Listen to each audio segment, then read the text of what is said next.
Hello, this is Gray Wagner with CIS 129. I'm going to give a Python example of doing a for loop. So a for loop is a lot like a while loop. Actually, you can do pretty much anything in a while loop. In a for loop, you can do in a while loop actually. So in this case, instead of using the while command, I'm going to use for.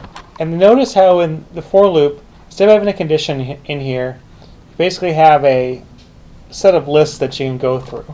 And so I'll do for, and then I'll have the iterator. So I'm going to call this one counter like I did before. And then I have the in command. So basically what this is going to look into what you have after this value. It'll either be like an array or just a list of items, and it'll go through all of them. So I'm going to do for counter, and then I'm going to use a function called range. And what range does is gives you numbers from wherever the start number is. So I'm going to do 0 in this case, and then ends it at this number at 10.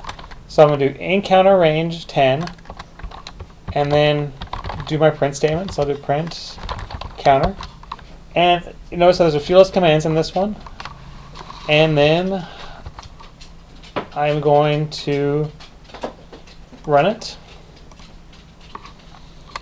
and it's done. So the for loop is very similar to the while loop. It's a little bit more simple, but it's more limited range. While loops you can actually do a few more things with, since you have the condition. You can have explicit conditions up here. Where here, you just basically have a list of items.